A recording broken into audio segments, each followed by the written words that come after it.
Hey up, Callum Adams here from Callum's Corner. Now, slightly more serious video tonight. One of my fans has messaged me and asked me for a video on dealing with a stage 4 autism diagnosis. Now, I've got no knowledge of this disease really. However, I am a caregiver.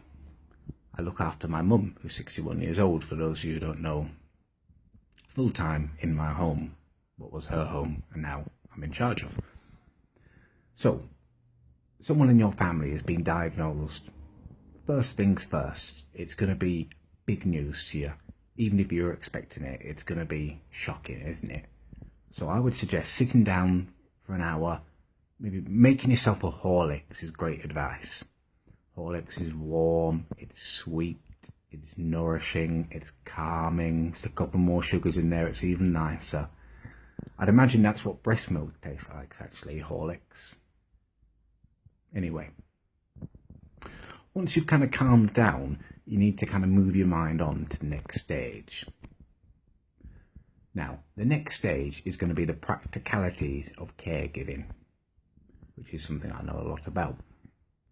I mean, I was very lucky in that I'm that way minded, a very caring, big-hearted kind of guy.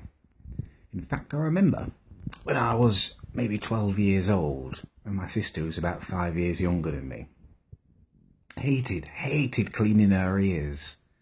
So my mum used to say to me, make sure she's cleaned her ears after your bath at night.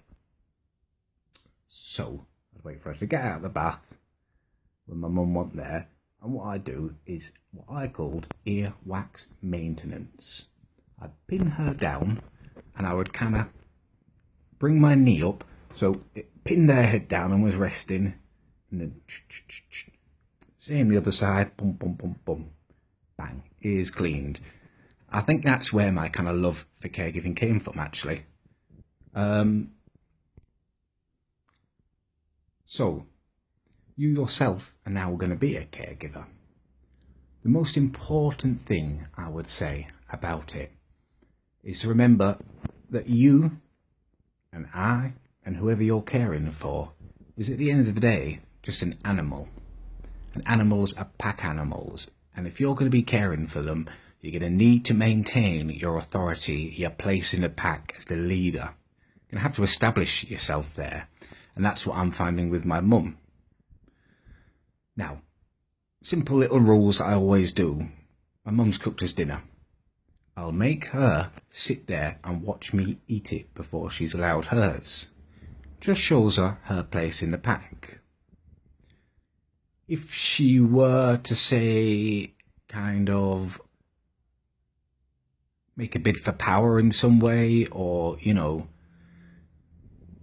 just play up, really, what I would do is kind of simple punishments. I've got a lock on the kitchen door, padlock now, that I'll lock and lock her out of there if she's done something, or I'll, you know, take the batteries out of the remote control.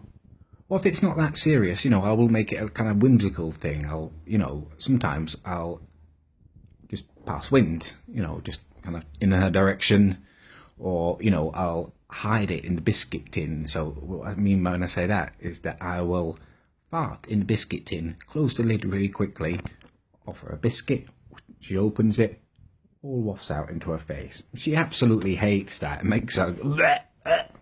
So, you know, that's a really good way of kind of maintaining my authority, placing myself at the head of the pack, and also just giving myself a really, really good laugh. And if she's, you know, particularly playing up, I will kind of fart on her leg or something, and then you got that whole heat going into her, which is, you know, it must be so humiliating.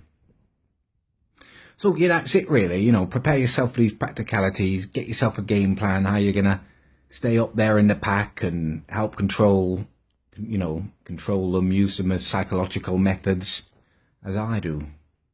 Give my videos a like, and, you know, as I say, like my page, keep sharing everything, and I can keep bringing you this advice. And any questions you've got, please do just message me, and I'm happy to do more of these videos for you.